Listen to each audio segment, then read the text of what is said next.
الحمد للہ رب العالمین والصلاة والسلام علی سید الانبیاء والمرسلین نبینا محمد وعلی آلہ وصحبہ اجمعین، اما بعد۔ رب اشرح لی صدری ویسر لی امری واحلل عقدۃ من لسانی یفقہوا قولی۔ محترم ناظرین کرام، احباب گرامی اور دیگر سامعین،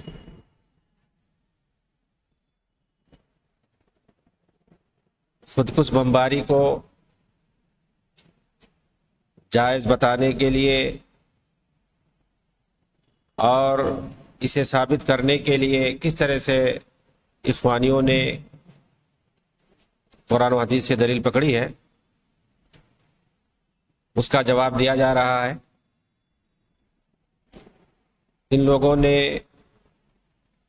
جتنے بھی واقعات سے استدلال کیا ہے اور اس گھناؤنے عمل کو ثابت کرنے کے لیے ایڑی سے چوٹی تک کا زور لگایا ہے، لیکن ہے یہ خودکشی، خود کو ہلاکت میں ڈال کر کے جہنم کے گڈھے تک پہنچانا ہے۔ یہ اس میں کوئی شبہ نہیں ہے۔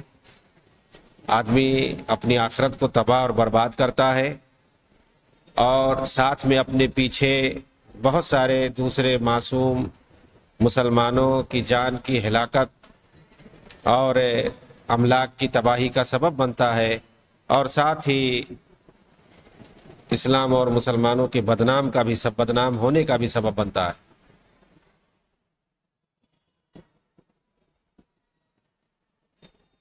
انسان پر حالات مختلف ہوتے ہیں، کبھی اللہ تعالیٰ اس کو طاقت نصیب کرتا ہے، پاور نصیب کرتا ہے، کبھی اللہ تعالیٰ اسے کمزور کر دیتا ہے۔ ہر دو حالت میں انسان کو اسی مصلحت کے حساب سے رہنا چاہیے۔ ہم خود نبی صلی اللہ علیہ وسلم کی زندگی کو دیکھ سکتے ہیں، وَلَكُمْ فِي رَسُولِ اللَّهِ أُسْوَةٌ حَسَنَةٌ۔ رسول اللہ صلی اللہ علیہ وسلم کی زندگی ہمارے لیے اسوہ حسنہ ہے، بہترین نمونہ ہے۔ 13 سال آپ نے مکہ کے اندر گزارے، 10 سال مدینہ کے اندر۔ دونوں جگہوں کے حالات الگ الگ تھے، مختلف تھے۔ مکہ میں آپ جب تک رہے وہ حالت کمزوری کی حالت میں وہاں آپ تھے۔ مدینہ میں آپ جب تک رہے وہاں دھیرے دھیرے آپ کو مضبوطی آئی، اللہ نے آپ کو استحکام عطا کیا، طاقت دی۔ آپ دیکھیں دونوں جگہ آپ کا عمل مختلف رہا ہے۔ مکہ میں جب تک آپ رہے دشمنوں پر کبھی حملوں کی اجازت نہیں دی، نہ ہی دشمنوں کو متفقہ قتل کی اجازت دی، بلکہ ہمیشہ صبر و ضبط سے رہنے کی تلقین کی۔ دوسرے یہ کہ مدینہ میں آ کر اجازت بھی دی اور دشمنوں پر حملہ بھی کیا، تو اس طرح کسی کو ہلاکت میں جان ڈالنے، یعنی اپنے ہاتھ سے اپنی جان لینے کی اجازت کبھی نہیں دی۔ یہ بھی بات سمجھنے والی ہے کہ مدینہ میں حملہ کرنے کی اجازت آپ نے دی ہے اور خود آپ نے حملہ کیا ہے فوج کے ساتھ، لیکن دوسروں کو صرف مارنے کی اجازت دی ہے، دشمنوں کو، خود اپنی جان لینے کی اجازت نہیں دی ہے۔ دوسروں کو مارنا اور دوسروں کے ہاتھ سے مارا جانا یہ الگ بات ہے، اس کو شہادت کہتے ہیں۔ فَيَقْتُلُونَ وَيُقْتَلُونَ، وہ دشمنوں کو مارتے ہیں اور مارے جاتے ہیں۔ فَيُقْتَلُونَ کا مطلب ہوتا ہے مارا جانا۔ ایسا کہیں نہ آیا فَيَقْتُلُونَ أَنفُسَهُمْ، اپنی جانوں کو مارتے ہیں، نہیں، دوسروں کو مارتے ہیں، دشمنوں کو قتل کرتے ہیں اور پھر دشمنوں کے ہاتھ مارے جاتے ہیں، یہ مطلب ہے۔ اس کو شہادت کہتے ہیں۔ اپنے ہاتھ سے اپنی جان کبھی نہیں لیتے تھے صحابہ کرام، کوئی ثبوت نہیں، کوئی مثال نہیں ہے۔ ایک مرتبہ تو ایسا ہوا تھا جنگ کے اندر، ایک شخص